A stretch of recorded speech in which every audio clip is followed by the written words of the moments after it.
Hey, I'm Randy, and I'm the Cheap Audio Man.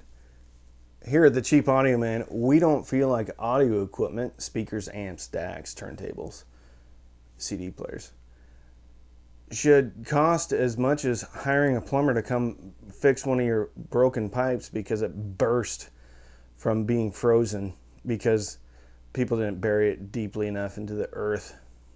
Now you can have indoor plumbing. Speakers don't give you indoor plumbing. So grab a cup of coffee, sit down, let's talk about the Aperion Novus bookshelf speaker.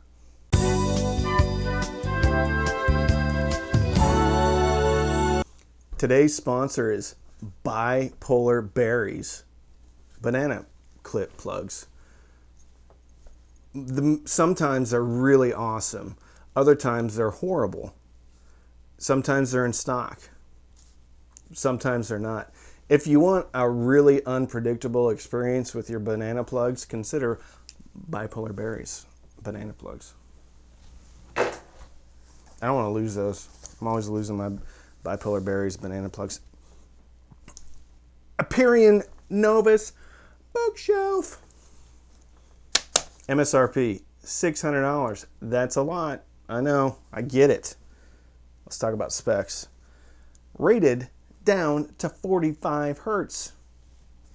5¼ inch woofer, aramid fiber. Hold on. Sound pretty good to me.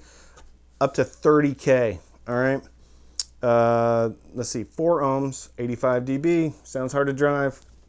I drove them off the Topping MX3, the SMSL 8018, the SVS Soundbase, and the Emotiva TA100. None of them had an issue, although the Topping, you might want a bit more than a Topping. Maybe. It still made them sound good. All right, 1-inch silk dome tweeter from Germany. And I don't know if that makes any difference or not. Slotted port on the front, as you can see. Magnetic grills, and they're nice magnetic grills. Sorry. And they have little holes on the back and the bottom for mounting purposes. Okay, front port, good deal. A lot of placement issues. All right, available in black or white. I actually called Aperion and was like, what kind of coating is on the speakers? And they're like, that's just like 20 coats of lacquer paint or whatever it is. Bottom line is, they're built like a tank. Super braced, super inert. No. They're also on a T50, the Polk T15 speaker stands. All right, bottom line is they're built very, very, very, very, very well. You can get them in black or white. I don't know if I said that. All right. Let's talk about Soundstage and Imaging.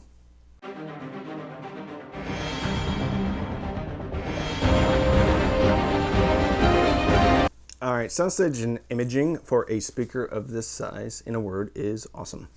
Killing Strangers, Marilyn Manson, the beginning part, all the way around me. Well, to the sides. Some rooms, it kind of went all the way around me. Wherever I May Roam, Metallica, way right, okay? More Human Than Human, White Zombie, the beginning of the song with the little across. In near field, I didn't feel like it traveled as well, but in a regular room that I was in, because I test these in 3 different rooms, very good, okay? So if you can get a little space between the speakers and out a bit from a wall, they image really well. And you can throw these in right at you. Ooh, I forgot. They have a treble mod function, all right? It's a little jumper. You pull that jumper out and the treble goes down by 3 dB. All right, we'll talk about that in the treble then. All right, Beat It, Michael Jackson. Overall, it just provided a large presentation of that song. Definitely wider than the speakers and taller than the speakers. The chain, Fleetwood Mac, dead center, the bass drum. Listen to the wind blow. Yep, that one. All right. Yep, great. Good job, Aperion Novus, for making your speakers soundstage and image really well. Let's talk about bass.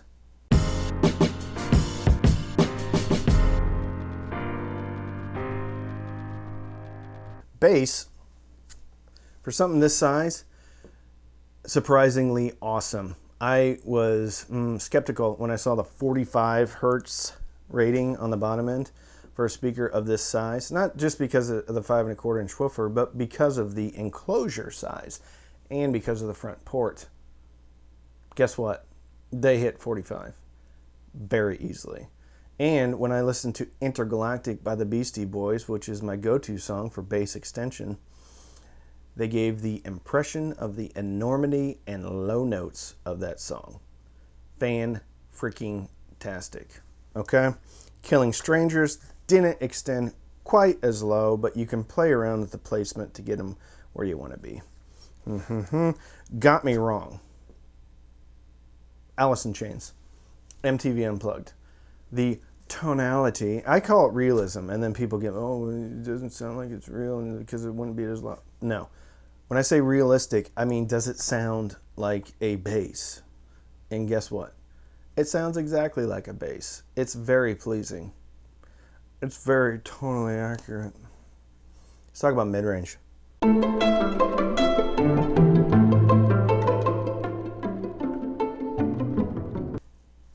Going back to Got Me Wrong, Alice in Chains, MTV Unplugged album, yeah.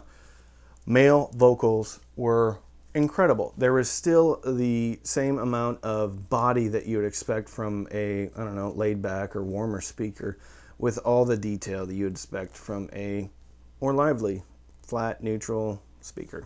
Okay? Fantastic. Alanis Morissette, King of Pain. Also, the acoustic guitars were awesome. And Got Me Wrong. Again, body with detail. Body with detail. And sounded like an acoustic guitar to me. So that was great. I wasn't ever thinking, oh my gosh, this is a bit thin. Nope. Perfect.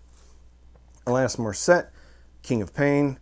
Her voice was, again, had some heft and some thickness to her voice while still maintaining detail. And the vibrato at the end is just, some speakers that aren't detailed enough, I lose or I can't hear some of that vibrato. Excellent. Excellent, excellent, excellent. Okay? Yeah. Let's talk about treble.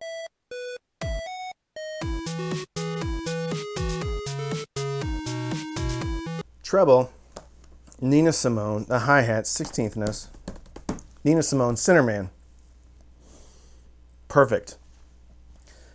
Perfect detail, perfect heft, perfect weight, perfect tangibility of the stick hitting the hi-hat. Incredible. Perfect. One of the best I've ever heard. Okay? There Will Be Time, Mumford & Sons, and some South African guy. It's a wonderful song. At the beginning, they're moving stuff around, and you can hear the air. You can hear the room. Sad but true. Okay? Anyway, Lars is like hammering the hi-hat, okay? And that's when they like separate the hi-hat just a bit. Very detailed. One of the best times I've heard that song where I'm just like, ooh, I can see Lars hitting it. Another good thing, there's separation with the speaker with instruments. And not only instruments, between like the hi-hat and the snare, and it's just, I guess those can be, but you know what I mean. All right. What are my final thoughts?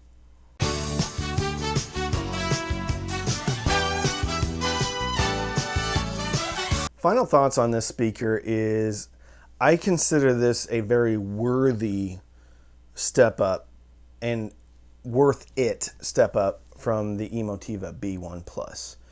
Still a different speaker. The B1 Plus from Emotiva is more detail centric. This is a more neutral, flat across the board while maintaining great clarity, great mid-range, great bass extension. For the size of these speakers, I don't think you can do much better at this price point. This speaker sounds to me an awful lot like the ELAC Unify UB52, coming in at about the same price point. So, which one you like? That's kind of up to you. I think the Unify UB52 may play a bit bigger, but it's also a bigger enclosure, so that makes sense. From a music standpoint, from sound, I think they're neck and neck, tied. Soundstage and Imaging, I don't know. I kind of do know. The ELAC probably Soundstage is a bit better, maybe better imaging. I'm just saying though, that's a bigger speaker. If you want like the best bookshelf, or excuse me, the best like desktop speaker that you can get, well, I mean, at $600 or below, Novus. They're cool looking. They're awesome. Also, the folks at Aperion are great. I talked to a gentleman named Colin and a gentleman named Dallas. They were both very helpful, to the point where they literally got me the frequency response charts from the manufacturer. Well, they are the manufacturer, from the factory. Okay? They're built in China, but it's their factory in China. All right? It's not like they're just pumping out a bunch of speakers and they're like, hey, give me one of those in white. No. They control it. All right? They're flat as heck from a frequency response while still maintaining a lot of detail, and that's my big thing. Flat speakers are fine. Sometimes they lack detail and they're boring. Not these. These have a personality. They have excitement. They're fun. Fun speaker. Okay? All right, we talked about that. Ooh. So this speaker past the Cheap Audio Man, I enjoy this speaker test to just listen to music. I got lost in the music again, okay? And that happened to me with the Emotiva B1 Plus too. So when I stop just listening to parts in the song that I've heard before and just listen, and I'm enjoying the music, yeah, that happened with these. These have really been kind of my go-to speakers for just, okay, I've got these up, I'm listening in the background, I'm really loving life. Ooh, if I want to hear a song, push my chair back, turn them on. Brilliant speaker. They may be too small for some people. They're a smaller speaker, very similar in size to the Emotiva B1 Plus. If you want to step up from that, I think this is it. If you want something very similar to the ELAC Unify UB52, but smaller, this is it. This is built way better than the ELAC. Way better than the ELAC. Front ported is fantastic. Fantastic. If you want to support the channel, link to the Patreon is in the description. Patreon.com/CheapAudioMan. We have Zooms every Sunday night.